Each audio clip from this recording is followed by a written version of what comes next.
Across the Fence will join Vermont school kids for a hands-on approach to energy education.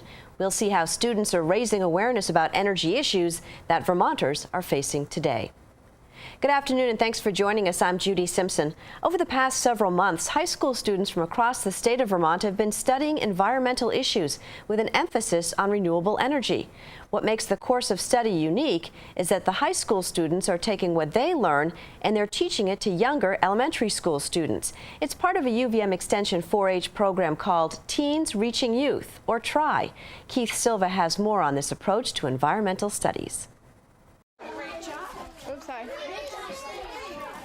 They're kind of crazy. It's not that bad though. You just have to find a way to settle them down. In Miss Devane's first grade class at Northeast Elementary School in Rutland, there's a science to getting students to settle down. And it has to do with, well, science.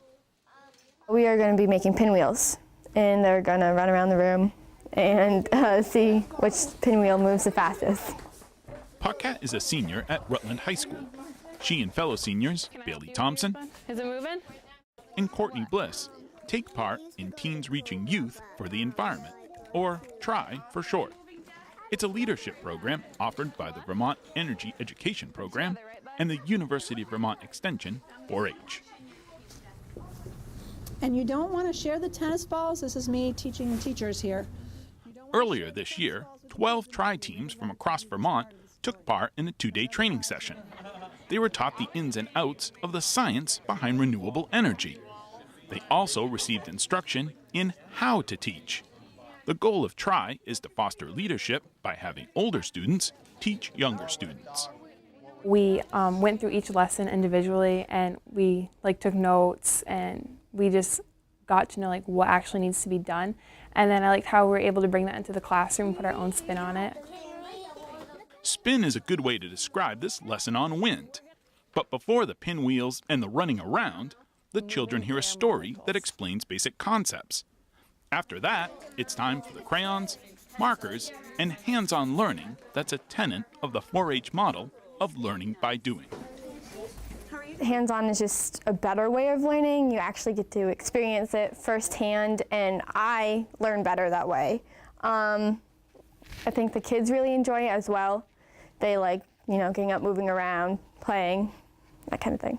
They fully enjoy all the activities that we do. They love getting up and moving around and just experiencing everything, and they love that we're here and helping them. And just to see their smiles on their face makes my day so much better. I really like spending time with kids. Every kid has their own personality, and able to connect all of those and get them to work together towards a common goal is really rewarding. If I can make a change or make a difference and help them like things that I like or make a connection with them, then it's perfect. Whatever I can do to help the kids. Anne-Marie Mahar is the Rutland team's adult mentor. She teaches AP Biology at Rutland High School. It's a great experience for them to be teachers. So they have been a part of this classroom. The 3 girls are seniors, and they've never been in a teaching role per se. So this has been a great experience for them. They've babysat, they've coached, but they've never been a true science teacher. So they're all going into the science field in college, but they have not been the teacher experience. So they've really benefited from that. As a teacher, Mahar values the integrity of the Try for the Environment curriculum. I have confidence coming out of UVM, coming out of VEEP, that it's really going to be not only solid educational standards and practices, it's aligned to the next generation science standards, and it's also bringing in the solid environmental program that VEEP has been producing for a long time now.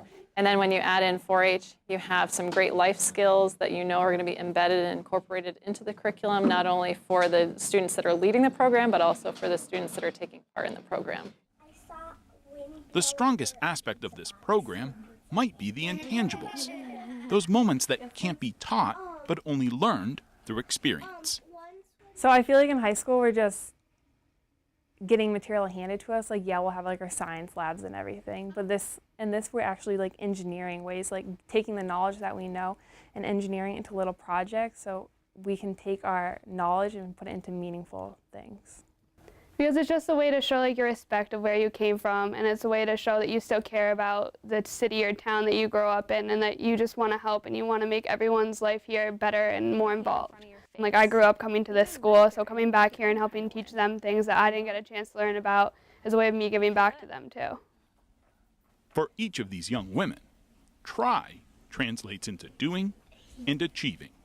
It's a really great opportunity because you're able to work with younger kids, yes, but you're also able to start learning how to deal with people that aren't in your high school, like regular day classes. Like, you need to learn how to communicate and work with younger kids or older kids. And it's really important to be able to work with people not just your age level. It'd be nice if everything worked my way, but it's not going to happen that way. Like, I'm gonna have bosses. They might be older than me, they might be younger with me, and if I'm able to see how relationships like that work at this young of an age, then it's going to be perfect. I'm going to be prepared for the future. I'm going to UVM in the fall for nursing and hopefully pursuing a pediatric nursing degree.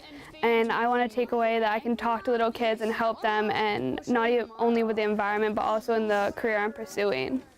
4-H has helped me become more involved in my community and given me leadership qualities that I did not have before. And it's just given me a way to get involved with things I've never had a chance to do. My family had been involved with 4-H, but I had opted out as a kid, and I wish I hadn't. You get to be part of your community, you get to help educate younger children so that they can help the community in the future. And it's a great experience. I mean, I've learned so much from the kids, and I've gained a lot of leadership skills that I didn't have before. I mean, I used to be terrified of coming to schools and teaching little kids and talking in front of people, but now I don't. It's helped me accomplish a lot. For these students, young and old alike, learning never ends, especially when you continue to try. In Rutland, I'm Keith Silva with Across the Fence. Well, thank you, Keith. For more information on the TRI program or any other 4-H offering, you can contact your local extension office. Our next segment this afternoon also focuses on the environment. For years, farmland buffers have helped control runoff and improve water quality. In the wake of major flooding, new research is exploring whether it makes sense to make buffers multifunctional.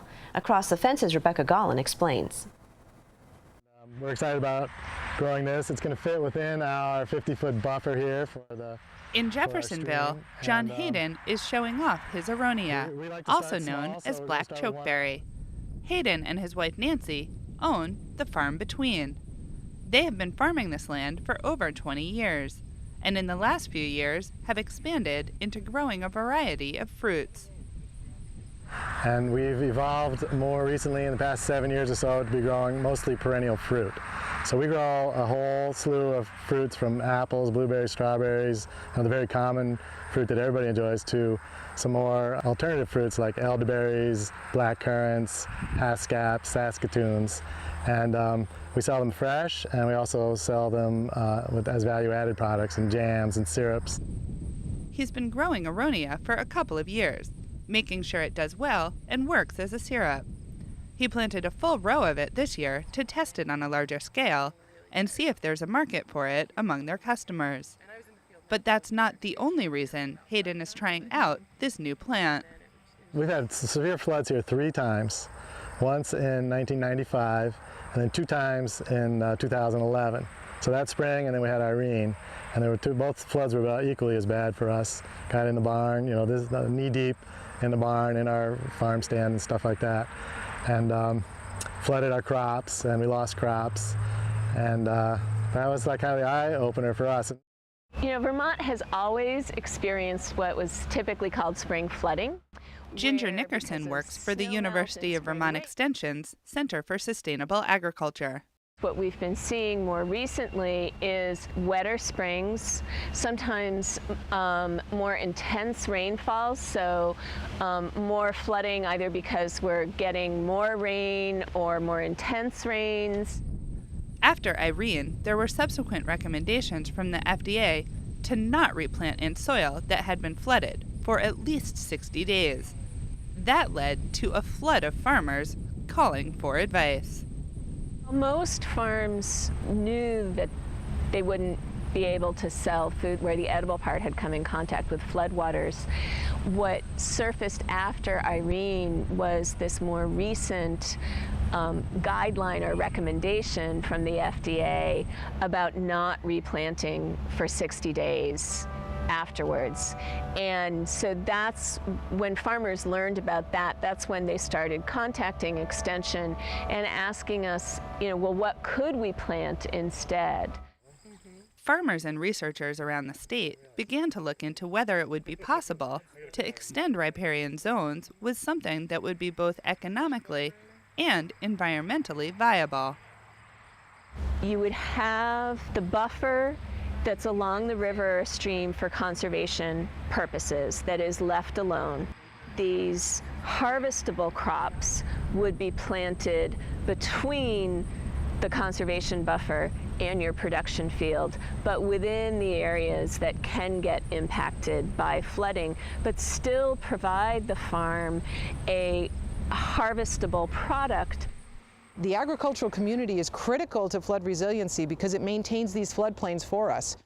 Marley Roop is an agricultural water quality specialist for the state. She says that thinking about growing crops in riparian zones is new for the state, but worth looking into. The biggest concern is maintaining the integrity of buffer zones. Buffers, by definition, both in state statute and in most of the research literature, are a perennial vegetated area that's undisturbed, that's not managed. And when we look at buffers, we don't necessarily want to manage them too much. When we're looking at flood resiliency, protection from flooding, it's important to let the buffers be as they are and leave the trees and shrubs growing there because it does help control the soil and the erosion. Farmers are regulated by the state to have a 10 to 25-foot buffer around any water on their property. If planting perennial crops in adjacent areas proves successful, the hope is that more farmers would be encouraged to expand their buffers further into these low-maintenance, low-impact areas. If we protect the floodplain and give the river room to move, the effects of flooding on towns downstream and farms downstream are decreased. Liz Brownlee has been working with a number of farms around the state, testing different plants and growing scenarios. We want to have good data from Vermont that says these buffers are protecting our drinking water. And we want to have good data that says that these buffers are holding stream banks in place. And then on the economic side of it, we need to know, can a farmer make money from this? We don't want to suggest it as a strategy if it's not a winning strategy. This could be flooded for a day or two, and there would be no harm. It does well in wet situations. At the farm between, the Haydens spent years letting the vegetation around the stream on their property grow undisturbed. And now, they have no regrets about their decision to extend that buffer. So this past spring, we had some huge flash flooding here. The area that we're standing on right now was basically a 30-foot wide river, and I washed out my irrigation system, and the field we're standing in behind you, we used to plant corn or potatoes or beans, annual crops in there. And if we had done that this past year, half that field would be in Lake Champlain now. It's not all fruits and berries. Farmers around the state have been experimenting with plants that do better in wetter conditions. They don't require as much maintenance and can be used around the farm or turned into value-added products. So the types of things that we're looking at now in terms of the on-farm benefits are woody perennials for biomass production that could be used for heating greenhouses or chicken houses. Nickerson cautions that even if it proves successful to grow crops around riparian zones, it's not going to be a solution for every piece of land. Rivers are dynamic, they're almost like living creatures, and there are parts of their beds where they are going to want to scour and move. And in those places, it doesn't make economic sense for a landowner or a farmer to make a long-term investment. The hope is that this is just one of many tools that Vermont farmers are putting into place when we're thinking about climate change and flood resiliency as well. Ongoing research with the potential to help Vermont farms become more flood resilient and more profitable. It's an idea so new, it doesn't even have a name. In Jeffersonville, I'm Rebecca Gollin with Across the Fence. Thank you, Rebecca, and thank you for joining us this afternoon. I'm Judy Simpson. I'll see you again next time on Across the Fence.